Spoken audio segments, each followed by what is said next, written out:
Hi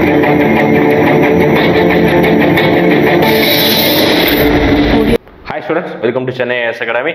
தமிழுக்கு revision பார்ட்டாக ரொம்ப கேட்கக்கூடிய ஒரு முக்கியமான ஒரு பார்ட் தான் பார்க்க போறோம். என்ன அப்படி பார்த்துட்டீங்கன்னா கண்டிப்பா இலக்கணத்துல இருந்து கண்டிப்பா ஒரு 3 கொஸ்டினா 4 கொஸ்டின் சார் கண்டிப்பா வரும் சார். ஆமா, அது உண்மைதான், கண்டிப்பா வரதா போகுது. அப்போ அந்த இலக்கண குறிப்புகளை நம்ம எப்படி சார் ஈஸியா நம்ம எழுதுறது அப்படின்னா ஏகப்பட்ட இலக்கண குறிப்பு இருக்கு. எல்லாத்தையும் நம்ம நம்மளால மெமரி மைண்ட்ல ஏத்திக்க முடியாது. அப்ப நம்ம என்ன செய்யணும் அப்படின்னா ஒவ்வொரு இப்போ செய்யுள் அப்படின்னா கண்டிப்பா நம்ம அதை மக்கப் பண்ணி தான் ஆகணும், மெமரைஸ் பண்ணி தான் ஆகணும். உரைநடையே அதே மாதிரி தான். ஓகே, அது எங்கேயுமே லாஜிக்கு ஒரு சீக்வன்ஸ் எதுவுமே இருக்க போறது கிடையாது. ஆனா செய்யுள்னா இதுதான் அப்படின்னு ஒரு கான்செப்ட் இருக்குது. ஓகே, அந்த மேக்ஸ் மாதிரி இது கான்செப்ட் நீங்க படிச்சிட்டீங்கன்னா நீ ஆன்சர் பண்ணிடலாம். ஓகே, ஃபார் எக்ஸாம்பிள் பண்பு தொகையா மை அப்படிங்கிற ஒரு விகுதியோட ஒரு தொகை இருக்குது. அப்போ நம்ம என்ன செய்யணும் அப்படின்னா அந்த கான்செப்ட் இலக்கண குறிப்புக்கு அந்த கான்செப்டை படிச்சிட்டோம்னா கேட்கக்கூடிய இலக்கண குறிப்பா இருந்தாலும் சரி நம்ம ஆன்சர் பண்ணிடலாம். ஓகேங்களா?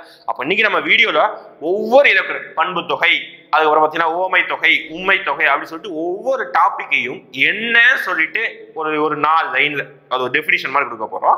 எக்ஸாம்பிள் கொடுக்குறோம். புக்ல கொடுத்துருக்கக்கூடிய ஓரளவுக்கு ஒரு 10 எடுத்துக்காட்டுகளை செலக்டிவா ஒரு 10 எடுத்துக்காட்டுகளை நம்ம கொடுத்துருக்கோம். ஓகேங்களா? இதுல இருந்தும் கொஸ்டின் வரலாம், இதை தாண்டி வரலாம். நம்ம எல்லாமே கொடுக்க முடியல. ஓகேங்களா? அதனால நம்ம என்ன டெஃபினிஷன் கொடுத்துருவோம் இதுவே நீங்க புரிஞ்சுக்கிட்டீங்கன்னா கண்டிப்பா நீங்க இலக்கண குறிப்பு இருந்து எந்த கொஸ்டின் கேட்டாலும் அட்டன் பண்ணிடலாம். ஓகேங்களா? இதுதான் இந்த ரிவிஷன். ரொம்ப பயனுள்ளதா இருக்கும். ஸ்கிப் பண்ணா பாருங்க. பிடிஎஃப் சாரி நம்மளுடைய டிஸ்கிரிப்ஷன் கொடுத்துருவேன். ஓகேங்களா? பார்க்கலாமா? இலக்கண குறிப்பு. ஓகே, ஃபர்ஸ்ட் ஆஃப் ஆல் இதுல இருந்து கண்டிப்பா சொன்ன மாதிரி தான் ஒரு 4 கொஸ்டின் எதிர்பார்க்கலாம். 4 மார்க் இதுங்க, 4 கொஸ்டின். ஓகே, அப்படி பார்த்தீங்கன்னா 6 மார்க் கிட்டத்தட்ட வருது. ஓகேங்களா? அப்போ இந்த இலக்கண குறிப்புல ஃபர்ஸ்ட் நம்ம பார்க்க போறது தொகைகள்ல பண்பு தொகை. ஆல்ரெடி வீடியோ பார்க்காதவங்க ஆல்ரெடி இலக்கணத்தோடைய வகைகளோட வீடியோ பார்த்துக்கோங்க. இலக்கணம் வேற வீடியோக்கள் இருந்தால் அதை பார்த்துட்டு திருப்பி இந்த இலக்கண வீடியோ வந்துருக்கு. ஓகேங்களா? ஃபர்ஸ்ட் நம்ம பண்பு தொகையை பார்க்குறோம். பண்பு அப்படின்னா ஃபர்ஸ்ட் ஆஃப் ஆல் இந்த பண்புனா என்ன அப்படிங்கிறது ஞாபகம் வச்சுக்கோங்க. ஒருத்தருடைய குணத்தை பத்தி பேசுறது தான் பண்பு. ஓகே, இவன் நல்ல பையன்பா. ஓகேவா? இந்த கிரவுண்ட் என்னப்பா வட்ட வடிவமா இருக்குது, இதெல்லாம் பண்பை பத்தி பேசுது. ஓகே, இந்த ரூம் என்ன ஒரு செவ்வக வடிவமா இருக்கு, இந்த கட்டிடம் பாருங்க ஒரு முக்கோண வடிவத்தில் இருக்கு, பிரமிடு முக்கோண வடிவத்தில் இருக்கு. அப்போ இந்த மாதிரி ஒரு விஷயத்த பண்பால்னா ஒரு குணத்தால குறிக்கக்கூடியது அந்த பண்பு தொகை. ஓகேங்களா? அப்போ பண்புங்கிற வார்த்தை கீவேர்டா வச்சுக்கோங்க. பண்பு பெயருக்கும் அது தழுவி நிற்கும் பெயர் சொல்லிருக்கும் இடையில் மை இந்த வார்த்தை முக்கியம். ஒவ்வொரு இலக்கண குறிப்புல கீவேர்டு அப்படின்னு ஒண்ணு இருக்கும். ஓகேங்களா? ஒவ்வொரு இலக்கண குறிப்புலையும் முக்கியமான வார்த்தை அதான் கீவேர்டு சொல்லுவாங்க. அந்த ஒரு வேர்டை அந்த ஒரு வார்த்தையை மட்டும் நீங்க ஞாபகம் வச்சுக்கிட்டீங்கன்னா முடிஞ்சது. அவ்வளவு, நீங்க வேற எதுவுமே பார்க்க வேணாம். அந்த வார்த்தையை மட்டும் அப்புறம் ரிவிஷன் பண்ணினா முடிஞ்சது. அப்போ பண்பு தொகையில இதெல்லாம் ஜஸ்ட் என்ன பார்த்துக்கோங்க. பண்பு பெயருக்கும் அது தழுவி நிற்கும் பெயர் சொல் இருக்கும் இடையில் அப்படிங்கிற லைனை ஜஸ்ட் கவனிச்சுக்கோங்க. மை அப்படிங்கிற எழுத்து நல்லா மை என்னும் பண்பு விகுதியும் ஆகிய ஆன இதுவும் முக்கியம். என்ன சார் மை மட்டும்தான் வரும் அப்படி கிடையாது, ஆகிய ஆன வரும். ஓகே, நம்ம எக்ஸாம்பிள் பார்க்கலாம். ஆகிய ஆன என்னும் பண்பு உறுப்புகளும் மறைந்துதான் வரும், வெளிப்படையா வராது. வெளிப்படையா நம்ம ஈஸியா கண்டுபிடிச்சிடலாம். ஆனா இங்க எப்படி வராது, வெளிப்படையா வராது. மறைந்து வருவது பண்பு தொகை என்று அழைக்கப்படும். வர நிறைய வாசிக்காதீங்க. மை அப்புறம் ஆகிய ஆன இந்த விஷயம் ஒரு பெயர் சொல்ல சரி ஒரு சொல்ல மறைந்து வரும், இவ்வளவுதாங்க அது. ஓகேங்களா? பண்பு தொகை. எக்ஸாம்பிள் பார்க்கலாமா? ஓகே, ரிப்பீட் பண்ற மையி ஆகிய ஆன அப்படிங்கிற வார்த்தை மறைஞ்சு வரும். எக்ஸாம்பிள் செந்தமிழ். நல்லா ஞாபகம் வச்சுக்கோங்க. செந்தமிழ் அப்படிங்கிற வார்த்தையை நம்ம பிரித்து எழுதும் போது செம்மை கூட்டல் தமிழ் பிரித்து எழுதலாம். ஓகேவா? நம்ம பிரித்து எழுதி அதெல்லாம் ஞாபகம் விட செந்தமிழ் இதுல மைங்கிற எழுத்து மறைஞ்சிருக்குது. எப்படி சார் மறைஞ்சிருக்குது? இந்த இருக்குதா? ஓகேங்களா? செம்மை கூட்டல் தமிழ். அப்ப நம்ம அதை ரீட் பண்ணும்போது என்ன சொல்ற, செம்மையாகிய தமிழ். ஓகே, ஒரு நல்ல வரம் செறிந்த தமிழ் சொல்றோமா, அப்ப செம்மையாகிய தமிழ் அப்படி சொல்றோம். அப்ப இங்க ஆகிய அப்படிங்கிற வார்த்தை மறைஞ்சு வந்திருக்கா, அதனால இது என்னது பண்பு பெயர். ஓகே சார், பண்பு தொகை. நெக்ஸ்ட் சதுரக்கல். அப்ப இதை எப்படி சொல்லலாம், சதுரமான கல். ஓகே, ஒரு கல் சதுர வடிவில் இருக்குது, அது என்ன சொல்லலாம், சதுரக்கல் எடுத்து அப்ப சதுரமா, அப்போ சதுரமான கல் சொல்றாங்களா. அப்போ இதே மாதிரி ஆகிய ஆன அதே மாதிரி மைங்கிற எழுத்து மறைந்து வந்திருந்தா எக்ஸாம்ல நிறைய விஷயங்கள் இருக்குது. ஓகே, இப்படி வந்திருந்தா அதுக்கு பேர் என்ன, பண்பு தொகை. ரொம்ப எளிமை, பண்பு தொகை தான். ஓகே, எக்ஸாம்பிள் பாருங்க. கூர்ம்படை, கடுந்திரள், முதுமரம். ஃபார் எக்ஸாம்பிள் முதுமரம் எடுத்துக்கோங்க. ஓகே, எப்படி கூட்டலாம், முதுமை கூட்டல் மரம். மைங்கிறது மறைந்து வருதா, அப்ப இதே மாதிரி எந்தெந்த வார்த்தைகள்ல எக்ஸாம்பிளே பார்த்து வச்சுக்கோங்க. இது எல்லாமே அப்படிதான், மை வரைஞ்சு வரலாம், ஆகிய இந்த விஷயங்கள் மறைஞ்சு வரலாம். ஓகே, பண்பு தொகை முடிஞ்சா அடுத்து பாருங்க. இது கொஞ்சம் கன்ஃபியூஸ் ஆகிற மாதிரி இருக்கும், ஆனா சிம்பிள் தான், எதுவுமே கன்ஃபியூஷன் இல்லை. இரு பெயரிட்டு பண்பு தொகை. என்னது இரு பெயரிட்டு பண்பு தொகை? 2 பெயர் சொற்கள் இணைந்து, 2 பெயர் சொற்கள் இணைந்து எழுதப்படும் போது அவற்றின் இடையில் அதே மாதிரி ஆகிய அல்லது ஆன என்ற சொல் மறைந்து நின்று பொருள் தருவது எனது இரு பெயரிட்டு பண்பு தொகை. இதுலயும் பண்பு தொகை இருக்குது, அது ஞாபகம் வச்சுக்கோங்க. அப்போ அதே மாதிரி தான் இதுவும். ஓகே, அங்கேயும் ஆகிய ஆன வருது, இங்கேயும் ஆகிய ஆணை. ஆனா இங்க மை கிடையாது. ஓகே, ஆகிய ஆணைங்கிறது மட்டும் மறைஞ்சு வரும், ஆனா ரெண்டு பெயர் சொல் வரும். ஓகே, அதுதான் இங்க ரெண்டு பெயர் சொல் வந்து மறைந்து வருது, அது சேர்ந்து வருது. இரண்டு பெயர் சொற்கள் இணைந்து அதுங்கிற வார்த்தை. அங்க ஒரே ஒரு பெயர் சொல் தான், இங்க ரெண்டு பெயர் சொல் இணைந்து வருது. மறைந்து என்று பொருள் தருவது என்ன சொல்றாங்க? இரு பெயரிட்டு பண்பு தொகை. ஓகே, சிறப்பு பெயர் என்னும் பொது பெயர் பின்னு வரும். அதாவது சிறப்பு பெயர் முன்னும் பொது பெயர் பின்னு வரும். ஃபர்ஸ்ட் சிறப்பு பெயர், அதுக்கப்புறம் தான் பொது பெயர் வரப்போகுது. எக்ஸாம்பிள் நம்ம பார்த்தா புரிஞ்சிடும். ஓகே, தாமரை மலர். ஓகே, இதுல தாமரை அப்படிங்கிறது என்ன சொல்றாங்க? சிறப்பு பெயராகவும் மலர்கிறது ஒரு பொது பெயராக சொல்றாங்க. உண்மைதானே? நம்ம ஆல்ரெடி வந்து காரண பெயர் அப்புறம் இடுகுறி பெயர் தான் 6th படிச்சிருப்போம். அதை வச்சு மேட்ச் பண்ணிக்கோங்க. ஓகேதா? அப்போ தாமரை மலர், இது தாமரை சிறப்பு பெயராகவும் மலர் பொது பெயராகவும் வெளிப்படுகிறது. ஓகே, அடுத்து பாருங்க எக்ஸாம்பிள் பாருங்க. அதே மாதிரி வெள்ளை மலர், இது என்ன வரைஞ்சிருக்குது? வெள்ளையான மலர். இது வெள்ளை ஆகிய மலர் கிடையாது, வெள்ளையான மலர். அடுத்து பாருங்க ஆண் மயில், ஆணான மயில். அடுத்து கைத்தலம், இருக்கு ஆரணம், கைலாய வெறுப்பு, பனை மரம், தமிழ் மொழி. இது எல்லாமே இரு பெயரிட்டு பண்ணுவது. எல்லாமே ரெண்டு ரெண்டா இருக்குதா? கை தலம், கைலாய வெறுப்பு, பனை மரம். பனைங்கிறது நம்ம வெறும் பனைன்னு சொல்லலாம், அல்லது வெறும் மரம் சொல்லலாம். ஆனா ரெண்டுமே சேர்ந்து வருதா? அப்போ பனையாகிய மரம். ஓகே, முடிஞ்சது. அடுத்து தமிழ் மொழி. தமிழ்ங்கிறது ஒரு மொழி தான், மொழிங்கிறது ஒரு டாபிக் தான். அப்ப ரெண்டையும் சேர்த்து சொல்றாங்க. அப்போ இதுதான் இரு பெயரிட்டு பண்பு தொகை. இதுல ஈஸியா நீங்க ரெண்டு பெயர் சொல் வந்தாலே என்ன சொல்ற? இரு பெயரிட்டு பண்பு தொகை அப்படிங்கிற மாதிரி ஞாபகம் வச்சுக்கோங்க. ஓகேங்களா? நெக்ஸ்ட் நம்ம பார்க்க போறது வினைத்தொகை. வினைத்தொகையில ஒண்ணுமே இல்லைங்க, ஒரே ஒரு கீவேர்டு தான், முக்காலமும் காட்டும் அப்படிங்கிற ஒரு வார்த்தையை மட்டும் ஞாபகம் வச்சுக்கோங்க. ரொம்ப ரொம்ப ரொம்ப ஈஸி. என்ன சார் அப்படின்னா, முக்காலமும், அவ்வளவுதான் வினைத்தொகை. அப்படின்னா ஒரு வார்த்தை பேசுறோம், அந்த வார்த்தை 3 காலங்களை உணர்த்தும். என்ன சார் அந்த 3 காலங்கள் அப்படின்னா, ஃபார் எக்ஸாம்பிள் இதுலேயே போட்டு உயர் மரம் அப்படின்னா உயர்ந்த மரம், உயர்கின்ற மரம், உயரும் மரம் சொல்லலாமா? இந்த மாதிரி 3 காலங்களையும் காட்டக்கூடிய ஒரு சொல்ல சொல்றாங்க. அப்போ முதற் சொல் ஏவலாகவும் இரண்டாம் சொல் பெயர் சொல்லாகவும் வரும். 3 காலங்களும் மறைந்து வரும். அது ஞாபகம் வச்சுக்கோங்க. வெளிப்படையா காட்டாது, மறைந்துதான் வரப்போகிறது. ஓகேங்களா? அப்போ உயர் மரம் என்றால் உயர்ந்த மரம், உயர்கின்ற மரம், உயரும் மரம். அவ்வளவுதான், சிம்பிள். 3 காலங்களையும் காட்டும். இதை வந்து நம்ம நிறைய விஷயங்கள் இதுக்கு வந்து எக்ஸாம்பிள் நிறைய பார்த்துக்கிட்டீங்கன்னா உங்களுக்கு ஈஸியா இருக்கும். ஓகே, அதுதான் இங்க சொல்றாங்க. முதற் சொல் ஏவலாகும், உயர் அப்படின்னா உயர் அப்படின்னு சொல்லிட்டு ஏவலா சொல்றோமா? அது ரெண்டாவது சொல் என்ன சொல்றாங்க அப்படி பார்த்துக்கிட்டீங்கன்னா பெயர் சொல்லாகவும் வரும். 3 காலங்களும் மறைந்து வரும். அதுதான் ஞாபகம் வச்சுக்கணும். 3 காலங்களும், இறந்த காலம், நிகழ்காலம், வருங்காலம், இந்த 3 காலங்களும் மறைந்து வருவது என்ன சொல்றாங்க? வினை தொகை. ஞாபகம் வச்சுக்கணும், வினை தொகை. எடுத்துக்காட்டு பாருங்க, ரொம்ப சிம்பிளா இருக்கும். திருந்து மொழி. அப்ப திருந்திய மொழி, திருந்து மொழி, திருந்துகின்ற மொழி சொல்லலாமா? இதே மாதிரி எல்லாமே சொல்லலாம். அவ்வளவுதான். இது எல்லாமே என்னதுதான்? பொங்கு தாமரை, பொங்கும் தாமரை, பொங்குகின்ற தாமரை. இது எல்லாத்துக்குமே நீங்க அந்த வார்த்தையை பார்க்கும்போது நீங்க சொல்லி பார்க்கலாம். அப்ப எல்லா வார்த்தைகளையும் படிச்சு நீங்க சொல்லி பார்த்துக்கிட்டீங்கன்னா ஈஸியா இருக்கும். அதுதான் இங்க எங்கேயுமே இந்த வார்த்தை மறைஞ்சு வரும் அப்படி கிடையாது. முக்காலமும் காட்டும், முதற் சொல் ஏவலாகவும் இரண்டாம் சொல் பெயர் சொல்லாகவும் இருக்கும். இதுதான் கீவேர்ட். ஓகே, நெக்ஸ்ட் ரொம்ப ரொம்ப சிம்பிள். இந்த ரெண்டும் அப்படியே ஆப்போசிட்டா இருக்கும். நல்லா ஞாபகம் வச்சுக்கோங்க. உவமை தொகை, உருவகம் ரெண்டுமே ஆப்போசிட். ஓகே, உவமை தொகை ஒரு விஷயம், அதுக்கு எதிர்ச்சொல்லாக இருக்கக்கூடியது என்னது? என்ன சொல்றது? அந்த உருவகம். ஓகே, ஃபர்ஸ்ட் பார்க்கலாமா? உவமை தொகை. 2 சொற்களுக்கு இடையே போல, போன்ற நிறைய ஓம உருவு இருக்கு. ஓகே, போல, போன்ற, ஆய, என்ன, கடும்ப அப்படி சொல்லிட்டு ஏகப்பட்ட ஓம உருவுகள் இருக்குது. அந்த ஓம உருவுகள் மறைந்து வருவது, இங்கேயும் மறைந்துதான் வருது. மறைந்து வருது என்ன சொல்றாங்க? உவமை தொகை என்று சொல்றாங்க. எக்ஸாம்பிளுக்காக போல, போன்ற சொல்றாங்க. போல, போன்ற என்னும் ஓம உருவுகள் மறைந்து வருவது உவமை தொகையாகும். உவமை முதலிலும் உவமயம் பின்னும் வரும். என்ன சார் உவமை, உவமயம்? உவமைனா நம்ம எதை வச்சு உவமை சொல்லுறோம். உவமயம்னா எதற்காக உவமை சொல்றோம். ஃபார் எக்ஸாம்பிள், ஒரு பெண்மணியோட கை வந்து என்ன இருக்குன்னா மலர் கை அப்படின்னு சொல்றாங்க. ஏன் அப்படின்னா மலர் போன்று சாஃப்டா இருக்குதாம். அப்ப என்னது? மலர் போன்ற கை அப்படின்றது. இப்போ மலரை வந்து நம்ம என்ன சொல்றோம்? உவமையா சொல்றோம். அந்த பெண்ணோட கையை என்ன சொல்றோம்? உவமையேயமா சொல்றோம். அதுதான் உவமை முதலிலும் உவமையையும் பின்னும் வரும். ஓகே, மலர் கை, அதுதான் மலர் போன்ற கை. மலர் அடி, இறைவனுடைய பாத அடிகள் என்ன சொல்றாங்க? மலர் அடி, மலர் போன்ற அடிகளுடையது. பொன்னடி, மதிமுகம், மலர் கை. அதாவது எதை நம்ம கம்பேர் பண்றோமோ அந்த விஷயம் வந்து ஃபர்ஸ்ட் இருக்க போகுது.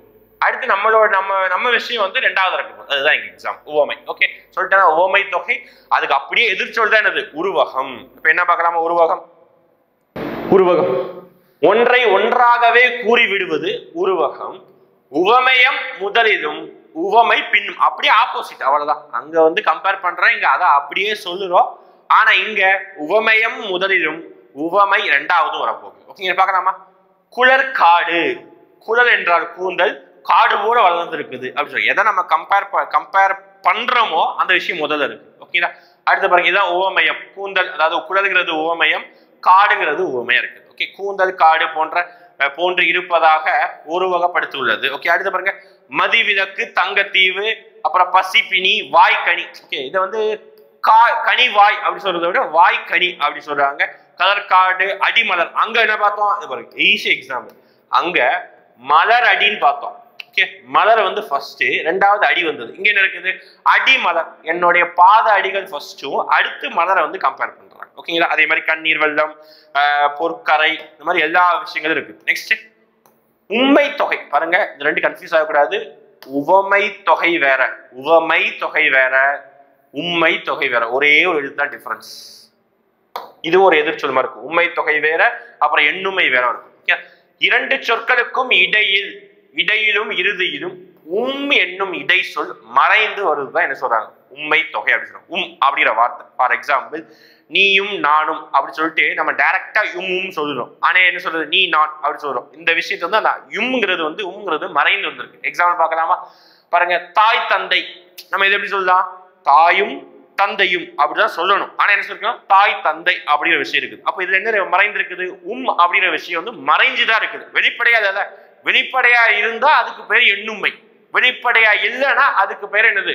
உண்மை தொகை. அவ்வளவுதான். ஓகே தாயும் தந்தையும். நல்லா ஞாபகம். என்னது? தாயும் தந்தையும். நெக்ஸ்ட் அதே எக்ஸாம்பிள் பாருங்க. எக்ஸாம்பிள் பார்த்தா தான் எல்லாம் புரியும். எக்ஸாம்பிள் மட்டும் பார்க்காம போயிடாதீங்க. தான தவம். ஓகே அப்ப நம்ம சொல்லும் போது என்ன சொல்லலாம்? தானமும் தவமும் அப்படி சொல்லக்கூடாது. அப்படி சொன்னோம்னா அது எண்ணுமையா போயிடும். ஆனா நம்ம வந்து நினைச்சு பார்க்கணும். உண்மைங்கிறது வந்து மறைஞ்சு வந்திருக்கு இந்த இடத்துல. இரா பகல், இரவும் பகலும், மாப்பலா வாழை, மாவும் பலாவும் வாழையும், அடவி மலையாறு, இந்த மாதிரி ஒவ்வொரு விஷயத்தையும் அந்த உம்ங்கிறது மறைந்து வந்தா அது பிறகு உண்மை தொகை. வெளிப்படையா வந்தா அது என்னது? எண்ணுமைகள். அதுதான் என்னும் இடை சொல் வெளிப்படையாக அங்க மறைந்து இங்க வெளிப்படையாக. வேற எதுவுமே கிடையாது. சிம்பிள் தாங்க இலக்கண குறிப்பு தான். வையகமும் வானகம், வாயிலும் மாளிகையும், கங்கையும் சிந்துவும் ஈசனும் போதும். அவ்வளவுதான். வருதா? அவ்வளவுதான், முடிஞ்சது. ஓகே அடுத்து பாருங்க, உயர்வு சிறப்புமை. இது எல்லாமே சிம்பிளா இருக்கும். உயர்வு, இழிவு, இதெல்லாம் ஒரு விஷயத்தை இழிவா பேசினா அது இழிவு சிறப்புமை, உயர்வா பேசினா உயர்வு சிறப்புமை. ஈஸி தான். உயர்ந்தவரால் பொருளை சிறப்பித்து கூறுவது என்ன சொல்ற? உயர்வுமை சொல்றாங்க. வள்ளுவரும் போன்ற இல்லறம். அவ்வளவுதான். வள்ளுவரும் என்பது உணர்வு சிறப்புமை ஆகும். அதுதான். நிலத்தினும் வானினும் என்னுடையனும் சான்றோரும் இந்த மாதிரி வந்து கம்பேர் பண்ணி உயர்வா பேசுற விஷயங்கிற உயர்வு சிறப்புமை. அடுத்து இழிவு சிறப்புமை என்பது தாழ்ந்த பொருளை இகழ்ந்து கூறுவதுதான் இழிவு சிறப்புமை. நாயும் பிழைக்கும் இந்த பிழைப்பு. ஓகேவா? அதுதான். இந்த மாதிரி எக்ஸாம்பிள் படிச்சுக்கோங்க. வயிற்றுக்கு ஈயப்படும், குறுகும், இன்னா செய்யணும், சிறிதெனினும். ஓகே அடுத்து இது பாருங்க, முற்றுமை. இதெல்லாம் கேட்பாங்க. முற்றுமை அப்படின்னா பொருள் முடிந்து நிற்பதுதான் அது முற்றுமை. ஒண்ணுமே இல்லைங்க. இது என்ன மாதிரி நம்ம பெருசா படிக்கணும்னு நினைச்சிருப்போம். ஆனா ஒண்ணுமே இல்லை. சிம்பிள் தான். தமிழை பொறுத்த வரைக்கும் பொருள் முடிஞ்சு நின்றுட்டாலே அதுதான் முற்றுமை. அவ்வளவுதான். என்ன சார் முடிஞ்சு நிற்கிறதுனா எல்லா வார்த்தையும் தான் முடிஞ்சு நிற்கும் கிடையாது. இந்த வார்த்தையை ரீட் பண்ணும்போது முடிஞ்சிடுச்சு அப்படின்னு நமக்கு தெரியும். பார்க்கலாமா? எக்ஸாம்பிள், உலகம் யாவையும். அவ்வளவுதான். ஓகே முடிஞ்சிடுச்சா? யாதும் ஊரே. யாதும் இந்த உம்ங்கிறது வருதா? அதே மாதிரி எம் மருங்கும், விரல்கள் பத்தும். இந்த மாதிரி முடிகிற மாதிரி ஒரு விஷயங்கள் வந்தாலே என்னதுதான்? முற்றுமைகள் என்று அழைக்கப்படுகிறது. அடுத்து பாருங்க, இதுவும் ஈஸி தான். வியங்கோல் வினைமுற்று. அந்த கடைசி விகுதியை வந்து பார்த்து வச்சுக்கோங்க. கடைசியா என்ன ஒவ்வொரு இலக்கண குறிப்புக்கும் விகுதி வருதோ அதை பார்த்து வச்சிட்டீங்கன்னா கூட நீங்க ஈஸியா இலக்கண குறிப்பு போட்டுறலாம். ஓகே வியங்கோல் வினைமுற்று விகுதிக்கு வியங்கோல் வினைமுற்றுக்கு மட்டும் என்ன விகுதிகளா வருது? கேங்கிற வார்த்தையும் இந்த 5 வார்த்தைகளும் சேர்ந்து வருதா என்ன சொல்றாங்க? வியங்கோல் வினைமுற்று இறுதி எழுத்தாக வரும். அதான் விகுதியாக வருது. பாருங்க, வாழ்த்துதல், வைத்தல், வேண்டல், விதித்தல் ஆகிய பொருள்களில் வரும் வியங்கோல் வினைமுற்று. ஓகே பெரும்பாலும் க என்னும் விகுதியை கொண்டு முடியும். மேக்சிமம் க அப்படி முடியும். வாழ்க முடியுதா? ஓகே ஒளிக வருதா? இந்த மாதிரி விஷயங்கள் க அப்படி முடிஞ்சாலே வியங்கோல் வினைமுற்று. ஒரு சில நேரங்கள்ல இ, இய, இயர் அல் இந்த மாதிரி முடியும். இந்த மாதிரி முடிஞ்சா அதுக்கு பேரு என்னதான் வியங்கோல் வினைமுற்று தான். அப்போ கொடுத்திருக்க வார்த்தையை நம்ம பிரிச்சு பார்க்கணும். வாழிய அப்படிங்கிற வார்த்தை அப்ப நம்ம பிரிச்சு பார்க்கும்போது வால் பிளஸ் இயர். ஓகே, வாழியர் அப்படின்னா வால் பிளஸ் இயர் அப்படின்னு சொல்றாங்க. ஓகே, அப்ப இந்த மாதிரி பிரிச்சு பார்க்கும்போது ஈஸியா முடிஞ்சிடும். நெக்ஸ்ட் காண்க செதுக. அதான் எக்ஸாம்பிள் பாருங்க. கே முடியுதா? காண்க, செதுக, தோன்றுக, உண்க எல்லாமே கேர் தான். ஒழிக, அழிக, தோன்றிய, ஈய முடியுதா? தோன்றிய ஈயங்கிற வார்த்தை, உண்ணிய ஈயங்கிற வார்த்தை இந்த மாதிரி வந்தா வியங்கோல் வினைமுற்று. அவ்வளவுதான். ஓகே, அதே இது வியங்கோல் வினைமுற்றுக்கு ஆப்போசிட்டா இருந்தா அது எதிர்மறை வியங்கோல் வினைமுற்று. பாருங்க, எதிர்மறை பொருளை தரும் வியங்கோல் வினைமுற்று. அதுதான் மரவர்க்க, துறவர்க்க. அவ்வளவுதான். அதே கேடா முடிய போது அதான் ஞாபகம் என்ன சார், இதுலையும் கேதாமசரம் முடியுது. அப்போ வியங்கோல் வினைமுற்று தானே, ஆனா எதிர்மறையா பேசுவாங்க. ஓகேங்களா? மரவர்க்க, துறவர்க்க இந்த மாதிரி எதிர்மறையாக பேசினா அது எதிர்மறை வியங்கோல் வினைமுற்று. அடுத்து இது ரொம்ப ஈஸி, அதான் தெரிஞ்சது. அடுக்கு தொடர், இரட்டை கிளவி, இந்த ரெண்டுக்கு என்ன வித்தியாசம் ஞாபகம் வச்சுக்கணும். அடுக்கு தொடர் என்றால் பொருள் தரக்கூடிய சொற்கள் அடிக்கடிக்கு வரும். ஓகேங்களா? இப்போ வந்து பாடு பாடு, ஓகே, அதே இது ஓடி ஓடி, ஓகே, இந்த மாதிரி ஓடு ஓடு ஓடு இந்த மாதிரி ஒரு சில அடுக்கு தொடராக பொருள் தரும்படி சொல்றது அடுக்கு தொடர். அதே விஷயத்த பொருள் தராத மாதிரி வேற விஷயம் இருக்குதா? இப்போ பாம்பு சரசலவென ஓடின, இந்த சரசல அப்படிங்கிற வார்த்தைக்கு ஏதாவது மீனிங் இருக்குதா? கிடையாது. பொருள் தராமல் இருந்தால் இரட்டை கிளவி. ரொம்ப சிம்பிள், இதுல எல்லாத்தையும் தெரிஞ்சதுதான். ஒரு சொல்லு விரைவு, சினம், அச்சம், மகிழ்ச்சி, அவலம் ஆகிய பொருட்களில் 1 முதல் 4 முறை அடுக்கி வருவது அடுக்கு தொடராகும். ஒரு சொல்லை தனித்து பார்த்தாலும் பொருள் தரும். இதுதான் லாஸ்ட் வார்த்தை கீவேர்டு. பாருங்க, ஓடு ஓடு, பாம்பு பாம்பு, மென்மேலும், பொய்யாமை பொய்யாமை, அவ்வளவுதான். விக்கி விக்கி, அவ்வளவுதான். யார் யார், தினம் தினம், இந்த மாதிரி ஒரு சொல் பிரிச்சா பொருள் தரும். அவ்வளவுதான். இது எல்லாமே. இப்போ ஃபார் எக்ஸாம்பிள் பாம்பு பாம்பு சொல்லாம பாம்புனா ஒரு பெயர் சொல், பாம்புனா இது பெயர் சொல். ஓடு ஓடு ஓடு அப்படின்னா ரன், ஓடு, அவ்வளவுதான். ஓடி பாரு, அவ்வளவுதான், முடிஞ்சு. ஆனா இரட்டை கிளவியில பாருங்க, தனித்து பார்த்தால் பொருள் தராது. சத சத, பட பட, தண்ணி மடமடவென விழுந்தது, மடமடவென விழுந்தது. மட அப்படின்னு ஏதாவது அர்த்தம் இருக்குதா? கிடையாது. அர்த்தம் இல்லைன்னா இரட்டை கிளவி. அவ்வளவுதான், ஒண்ணுமே கஷ்டம். அடுத்து ரொம்ப ஈஸி, பெயரச்சம். பெயரச்சம் அப்படின்னாலும் ஆ அப்படிங்கிற எழுத்துல முடிஞ்சதுன்னா அது பெயரச்சம். ஓகே, ஆ அப்படிங்கிற எழுத்துல முடிஞ்சது என்னது? பெயரச்சம். ஒரு வினைச்சொல் முற்று பெறாமல் ஒரு பெயர் சொல்லை கொண்டு முடிவது. நல்ல ஞாபகம். ஒரு வினைச்சொல் முற்று பெறாமல் ஒரு பெயர் சொல்லை கொண்டு முடிவது பெயரச்சம் அப்படிங்கிறாங்க.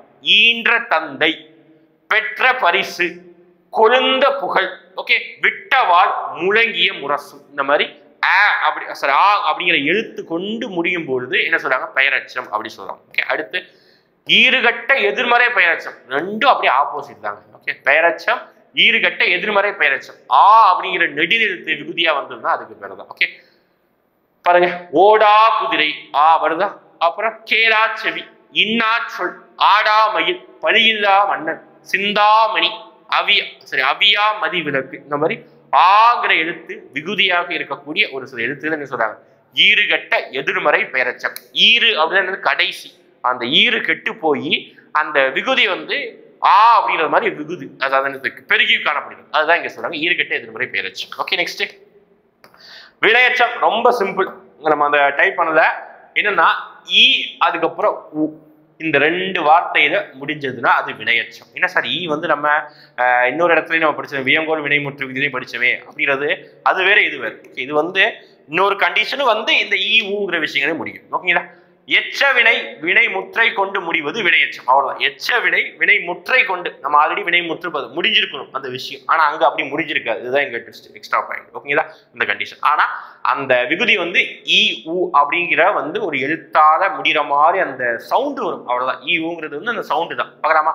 பாருங்க, எக்ஸாம்பிள், வணங்கி சென்றான். இந்த சென்றானா பார்க்காதீங்க, அது வந்து முடிஞ்சிருக்கணும், அதுக்காக நமக்கு இங்க வருது. அந்த வணங்கி கி ஈ வருதா? முடிஞ்சது. ஓடி வந்தான், ஈ வருது. பாடி முடித்தான், ஈ வருது. மயங்கி கீ வரும். மயங்கி விழுந்தான், ஈ வருதா? இதே மாதிரிதான். இந்த மாதிரி ஈ ஊ அப்படிங்கிற சவுண்டு வந்தா அதுக்கு பேர் என்ன? வினையச்சம். ரொம்ப ஈஸி வினையச்சம்லாம். அடுத்து முற்றச்சம். வினை முற்று சொல் தன்னுடைய முற்று பொருளை உணர்த்தாமல் வினையச்ச பொருள் தருமாயின் அது முற்றச்சம் எனப்படும். பாருங்க, ஒரு வினைமுற்று, ஒரு முடிகிற ஒரு சொல்லு வந்து தன்னுடைய முற்று பொருளை உணர்த்தாது, தன்னுடைய முடிவான பொருளை உணர்த்தாமல் வினையற்ற பொருள் தருமாயின் அது முற்றச்சம் எனப்படும். அதுதான். சிறுவர் பாடினார் மகிழ்ந்தனர், மாணவர் படித்தனர் சேர்ந்தனர். இந்த மாதிரி அந்த சொல்லு வந்து 2 தடவை வர மாதிரி இருக்கு. ஓகேங்களா, இதோட முடிச்சிருக்கலாம், ஆனா இது முடியாம இருக்கு. அவ்வளவுதான். ஓகே, முற்றச்சொல். அடுத்து இடைச்சொல். இடைச்சொல்ங்கிறது வந்து ஒரு வார்த்தையில இடையில் வரக்கூடிய ஒரு சொல். அது எது சொல்லோட இருக்கலாம். தனியாக வந்தால் பொருள் தராது. பெயர் சொல் வினைச்சொற்களை சார்ந்தே வரும் இந்த இடைச்சொல். அதான் தனியா வந்தா அதுக்கு பெயர் கிடையாது, ஒரு அர்த்தமே கிடையாது. ஒரு பெயர் சொல்ல வினைச்சொல்லை சார்ந்து இருக்கும். அதுதான் தம்பியும் ராமனை ஐ இதெல்லாம் இடைச்சொல். ஓகேங்களா. அடுத்து விதித்தொடர் அப்படின்னா ஒரு அழைப்பது போல வரும் ஒரு விஷயத்த. ஓகேங்களா, மலையே வா, பொன்னே வா, கொடியே, இந்த மாதிரி அழைக்கிற மாதிரி இருக்குது. இதுதான் வந்து விதித்தொடர். அடுத்து தொழிற்பெயர். தொழிற்பெயருக்கு இதே மாதிரி தான், அந்த சவுண்டு முடியும், அவ்வளவுதான். தல் அல் என்ற விகுதியோட முடிச்சதுன்னா அதுதான் எனது தொழிற்பெயர் என்று அழைக்கப்படுகிறது. பாருங்க, மலர்தல், மரத்தல், வாழ்தல், கோரல், துக்கம், இந்த மாதிரி தூக்கம், இந்த மாதிரி வந்து அல், அந்த மாதிரி ஒரு விஷயத்தை அதோட ஒரு தொழிலை குறிக்கக்கூடிய ஒரு சொல்லா இருந்ததுன்னா இது எல்லாமே தொழிற்பெயர். ஃபார் எக்ஸாம்பிள் நீங்க பாருங்க, செயல் அப்படின்றது ஒரு தொழிலை குறிக்கக்கூடிய சொல். அப்ப இது தொழிற்பெயர் தான், சிம்பிள். அடுத்து எதிர்மறை தொழிற்பெயர், அப்படியே ஆப்போசிட். எதிர்மறையா அந்த தொழில் வந்து எதிர்மறையா இருக்கும். இங்க சொல் அப்படின்னா தொழிற்பெயர். சொல்லாமை எதிர்மறையா இருக்குதா, அதுதான் இங்க. ஓகே.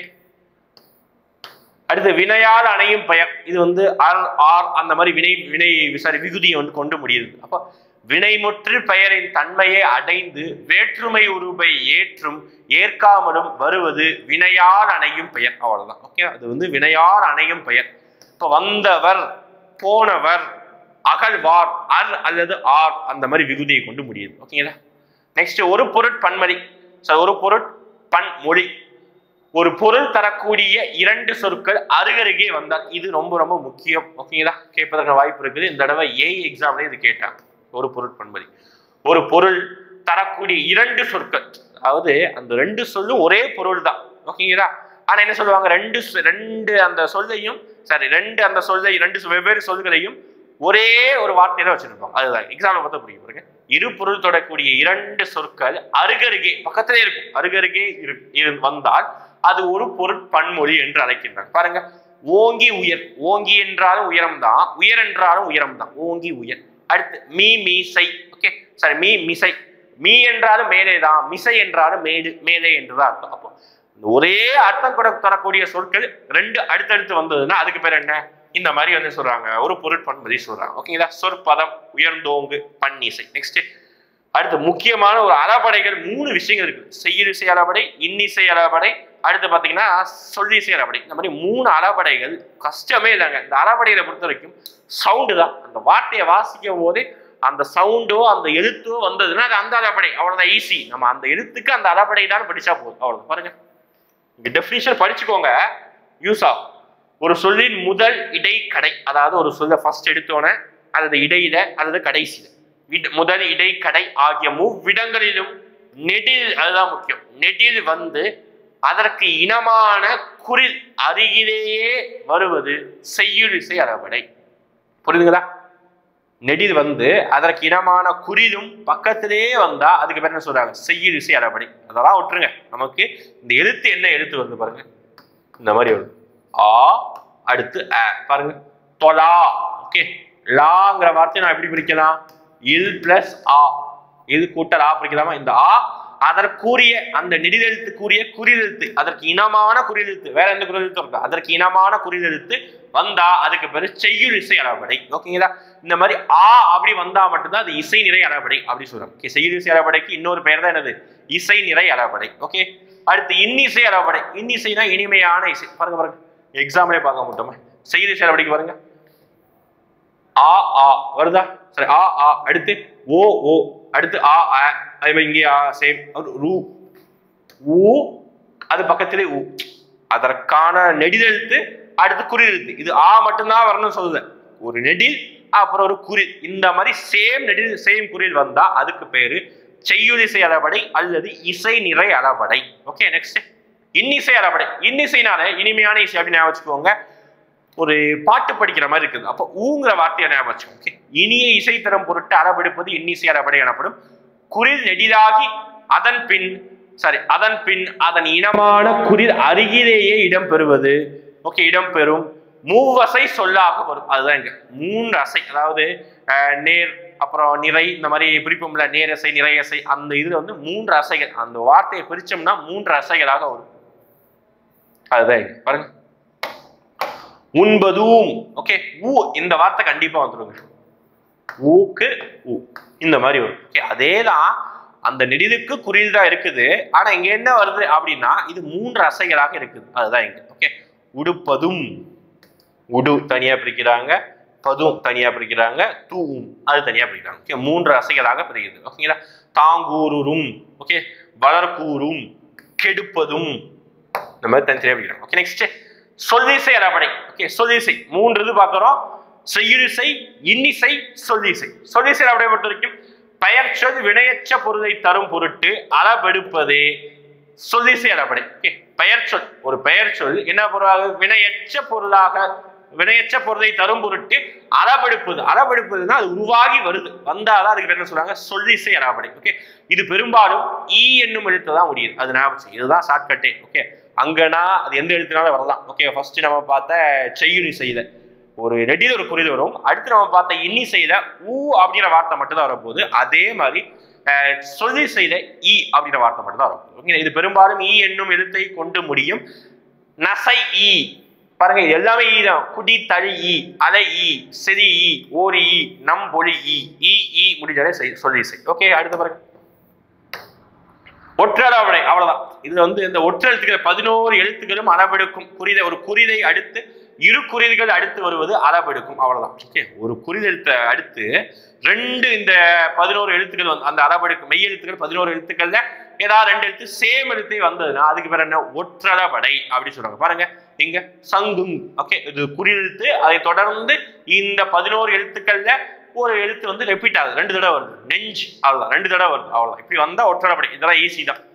அடுத்து உரி சொற்றொடர். ரொம்ப ரொம்ப ரொம்ப ரொம்ப ஈஸி. ஒரு வார்த்தையில நீங்க வார்த்தையை படிக்கும் போதே இந்த வார்த்தை அந்த வார்த்தையில இருந்ததுன்னா அதுக்கு பேரு உரி சொற்றொடர். அவ்வளவுதான். ஓகேயா, செய்யுளுக்கே உரிமை பூண்டு வரும் மிகுதி என்னும் பொருளை தரக்கூடியது. இந்த வார்த்தை எல்லாத்துக்குமே ஒரே மீனிங், மிகுதி. அவ்வளவுதான். அது உயர்வா சொல்றாங்க உரி சொற்றொடர். என்னடா பார்க்கலாமா? உரி சொற்கள் சார, உரு, தவ, நனி, கூர், கலி, கடி, மா, வய, தடம், விழு, வை, நாம இந்த எழுத்துக்களை கொண்டு வந்ததுன்னா அது கண்டிப்பா கண்ணை மூட்டிங்க போடுறதா உரி சொற்றொடர் தான். பாருங்க, சார சிறந்த, சாரனாலே மிகுதி தான், சிறந்தனால மிகுதி, ஓரளவுக்கு அந்த மாதிரி மிகுதி. அடுத்து உருப்பசி, அதிகமான பசி. அவ்வளவுதான். ஓகே, மா நகர், பெரிய நகர். வயமாறன். அடுத்து கலி நெடிலடி, கடி நகர், மா மதுரை, மல்லல் மதுரை, மா மதி, அப்புறம் நனி நன்றி. இந்த மாதிரி அங்க கொடுத்துருக்கக்கூடிய வார்த்தைகள் வந்தாலே அதுக்கு பேர் என்னதான், உரி சொற்றொடர். நல்ல ஞாபகம். இந்த வார்த்தையை மட்டும் நீங்க மனப்பாடம் பண்ணிட்டு போயிருங்க, உரி சொற்றொடர் பார்த்துருங்க. அவ்வளவு, வேற எதுவுமே கிடையாது. ஓகே, அடுத்து பார்க்கலாமா? அடுத்து அன்மொழி தொகை முடிய போது. அன்மொழி தொகை வேற்றுமை, வினை, பண்பு, உவமை, உண்மை ஆகிய தொகை நிலை தொடர்களுக்கு புறத்தே அல்லாத சில மொழிகள் மறைந்து நின்று பொருள் தருவது அன்மொழி தொகை ஆகும். நல்லா ஞாபகம் வச்சுக்கோங்க. ஓகே, வேற்றுமை, அப்புறம் வினை, அப்புறம் பண்பு, உவமை, உண்மை ஆகிய தொகைநிலை தொடர்களுக்கு புறத்தே அமைந்து அல்லாத சில மொழிகள் மறைந்து நின்று பொருள் தரும். அதுதான் இங்க. ஓகே, பாருங்க, பொற்றொடி வந்தால், இது 3ஆம் வேற்றுமை தொகை இருக்குதா? இந்த வேற்றுமை தொகை வந்து நம்ம இதான் படிக்கணும். முதல் வேற்றுமை, கடைசி வேற்றுமை இருக்காது, அதுக்கு வந்து அந்த உறுப்பு கிடையாது. மீதி இருக்கிற 2, 3, 4 தான் சீக்வன்ஸா இருக்கும். ஐயாறு பூயின் அதுன்னு சொல்லி சீக்வன்ஸ் இருக்கு, நம்ம பார்க்கலாம். 2ஆம் வேற்றுமை ஐ. இதை வந்து நம்ம ஓகே எக்ஸாம்பிள் பாருங்க. பவளம் பேசினால், பவளம் போன்ற வாயுடைய பெண் பேசினால், அதுதான் இங்க. அதை வந்து ஷார்ட் அவுட் இருக்காங்க. அடுத்து இதை நீங்க பார்க்க வேண்டியது இலக்கணம் போலி, அடுத்து மருவு, இதெல்லாம் பார்க்கணும். இலக்கணம் போலினா இலக்கண நெறிக்கு மாறுபட்டவை. அது இலக்கணப்படி தப்பு தான், ஆனாலும் மக்களால் ஏற்றுக்கொள்ளப்படுவது. அவ்வளவு. இலக்கண நெறிக்கு மாறுபட்டவை ஆயினும் நம் முன்னோர்களால் நெடுங்காலமாக வழங்கப்பட்டு இலக்கணமுடையவை போன்று கையாளப்படுபவைதான் இலக்கண போலி அப்படின்னு சொல்றாங்க. இது தப்பான வார்த்தை கிடையாது. ஓகேங்களா? ஃபார் எக்ஸாம்பிள், இப்ப நம்ம கோவில் அப்படிதான் கரெக்டான ஒரு இலக்கண நெறியோட சொல். ஆனா நம்ம என்ன சொல்றோம்? கோயிலுக்கு போனையா, கோவிலுக்கு போனையா அப்படி சொல்றோமா? கிடையாது, கோயிலுக்கு போனையா அப்படிதான் சொல்றோம். அப்போ கோவில் அப்படிங்கிறது இலக்கண நெறி உடையது, கோயில் அப்படின்னு சொல்லிட்டு அது மாறிடுச்சு. ஓகே, அப்போ இலக்கண போலி. அது தப்பா இருந்தாலும் நம்ம முன்னோர்களே அதை என்னதான் அதுதான் ஃபாலோ பண்ணிட்டு இருந்தாங்க. அதனால அது நம்ம இலக்கண போலி அப்படின்னு சொல்றோம். பாருங்க, மஞ்சு அப்படிங்கிறது நம்ம மைஞ்சி, கோவில் தான் பெஸ்ட் எக்ஸாம்பிள். கோயில் அப்படி மாட்டு பந்தர பந்தர் அப்படி சொல்றோம், ஐந்த அஞ்சி அப்படி சொல்றோம், இத முன்ன முற்றி அப்படி சொல்றோம், மர நுனிய நுனி மரம் சொல்றோம். இது எல்லாமே தப்பு தான், ஆனா நம்ம முன்னோர்களால் அக்செப்ட் பண்ணப்பட்டது. ஓகேங்களா? அதுதான் இது முதற்பொலி, இடைப்பொலி, கடைப்பொலி, முற்றுப்பொலி. ஓகே. அடுத்து மருவு. ஒண்ணுமே இல்லை, ஒரு வார்த்தை அது பேச்சு வழக்கில் மாறி மாறி மாறி மாறி மருவி போகிறது. ஃபார் எக்ஸாம்பிள் திருநெல்வேலி அப்படின்றது மருவி மருவி என்ன ஆயிடுச்சு, நெல்லை அப்படின்னு சொல்லிட்டு மாறிடுச்சு. ஓகேங்களா? திருச்சிராப்பள்ளி மருவி என்ன ஆயிடுச்சு, திருச்சி அப்படின்னு சொல்லிட்டு மாறிடுச்சு. அதுதான் மருவி காணப்படும். தஞ்சாவூர், தஞ்சை. இதுதான் ஒரு வார்த்தை அது பேச்சு வழக்கிலே மாறி காணப்படுவது. பார்க்கலாமா? சோழ நாடு என்னவா மாறிடுச்சு பாருங்க, சோநாடு மாறிடுச்சா. அப்புறம் பாருங்க காஞ்சிபுரம், காஞ்சி மாறிடுச்சு. யார், ஆர் அப்படி மாறிடுச்சு. இங்கே அதே மாதிரி எந்தை அப்படின்றது எம் தந்தைங்கிறது தான் என்னவா மாறிடுச்சு, எந்தையா மாறிடுச்சு. எம் தாய, என் தாய். இந்த மாதிரி அது பேசும்போது அப்படியே மாறுவதுதான் என்ன சொல்றாங்க, நம்மளுடைய மருவு அப்படின்னு சொல்றாங்க. நெக்ஸ்ட் வேற்றுமை தொகை. வேற்றுமை தொகை பொறுத்த வரைக்கும் நான் சொன்ன மாதிரிதான் மொத்தம் 8 வேற்றுமை தொகை இருக்குது. அதுல முதலுக்கும் 8க்கும் உறுப்புகள் கிடையாது. அப்ப மீதி 2, 3, 4, 5, 6, 7 இதுக்கெல்லாம் என்ன உறுப்பு பார்க்கலாமா? கடிதம் அனுப்பினான். அப்ப எப்படி சொல்லலாம், கடிதத்தை அனுப்பினான். அப்ப ஐ அப்படிங்கிற வார்த்தை வந்து மறைஞ்சு வருது. ஓகே, கடிதம் அனுப்பினான், கடிதத்தை ஐங்கிற வார்த்தை வந்து மறைஞ்சு வருது. அதுதான் வேற்றுமை உறுப்பு. அப்ப 2ஆம் வேற்றுமை தொகை. இது சீக்வன்ஸ் ஞாபகம் வச்சுக்கோங்க, ரைமிங்கா. ஐ, ஆல், கு, இன், அது, கண். ஓகே, அப்ப இவ்வளவுதான் சார் வேற்றுமை தொகை கிடையாது, இதை விட அதிகமாகவும் இருக்குது. நம்ம அது கொடுக்கல, நீங்க 9th புக் எடுத்து பாருங்க, வேற்றுமை தொகை எல்லாமே அப்படியே டேபிளுக்கெல்லாம் போட்டு கொடுத்துருப்போம். ஓகேங்களா? அப்போ ஐ என்றால் 2ஆம் வேற்றுமை தொகை. தலையால் வணங்கினான், தலை வணங்கினார் அப்படின்னு சொல்றதை விட தலையால் வணங்கினார். அதுதான். அடுத்து என் மகன், எனக்கு மகன். அதுதான் நம்ம என்ன சொல்றாங்க, ஷார்ட்டா என் மகன் சொல்றாங்க. இதுதான் இந்த வேற்றுமை உறுப்பு எல்லாமே மறைந்து வரப்படுகிறது. அப்போ இந்த சீக்வன்ஸ் ஞாபகம் வச்சுக்கினா இது 2ஆவதா, 3ஆவதா, 4ஆவதா, 5ஆவது, 7ஆவதா சொல்லிடலாம். ஓகேங்களா? ஐ, ஆல், கு, இன், அது, கண். அவ்வளவுதான். அப்ப இன்னைக்கு எக்ஸாம்பிள் கவலை நீங்கினான், கவலையின் நீங்கினான். அவ்வளவுதான். இந்த மாதிரி. ஓகேங்களா? அடுத்து வேற்றுமை உருபும் பயனும் உடன் தொக்க தொகை. நிறைமொழிக்கும் வருமொழிக்கும் இடையில் உருபோடு வினை சொல்லும் பயணம் மறைந்து வருவது வேற்றுமை உருபும் பயனும் உடன் தொக்க தொகை. அவ்வளவுதான். நிறைமொழிக்கும் வருகின்ற மொழிக்கும் இடையில் உருபோடு இருக்கிறது தான் இதை சொல்றாங்க. ஓகேங்களா? அடுத்து விளக்கு தூண். ஓகே, அப்ப என்ன சொல்றாங்க, விளக்குகளை உடைய தூண். ஐங்கிற வார்த்தை மறைந்து இருந்தா 2ஆம் வேற்றுமை. இந்த மாதிரி ஒரு சொல்லு நம்ம வாசி பார்க்கணும், அதுல மறைஞ்சிருக்க வேற்றுமை தொகை படிச்சுக்கணும். ஓகேங்களா? 6ஆம் வேற்றுமைக்கு உருவும் பயனும் உடன் தொக்க தொகை கிடையாது. அவ்வளவுதான். ஓகேங்களா? மொத்தமா 10 பேஜ்ல நம்ம டோட்டலா கூடிய எல்லா இலக்கண குறிப்புகளையும் நம்ம பார்த்தாச்சு. ஓகேங்களா? ரொம்ப முக்கியமான வீடியோ. தவறாம நீங்க ஸ்கிப் பண்ணாம எங்கேயும் பாருங்க. ஓகேங்களா? அப்பதான் பயனுள்ளதாக PDF டவுன்லோட் பண்ணி வச்சுக்கோங்க. எக்ஸாம் நல்லபடியா எழுதணும். ஓகேங்களா? அதுதான் எய்மே. தமிழ்ல எந்த கொஸ்டின் மிஸ்டேக் பண்ண முடியாத பார்த்துக்கோங்க. ஓகே, செய்யுள் உரைநடையை தான் நீங்க தான் படிச்சுக்கணும். ஓகே, அது நம்ம தனித்தனியா இன்னும் வீடியோ போட டைம் கிடையாது. ஓகேங்களா? அடுத்த வீடியோ வேணா வந்து இந்த பாடல் வரிகளை மட்டும் பெண்டிங் இருக்குது. அந்த பாடல் வரிகளை வந்து தமிழுக்கு முக்கியத்துவமாக பாடல் வரிகளை பெண்டிங் நம்ம வீடியோ போட்டுருவோம். ஓகேங்களா? தேங்க்யூ.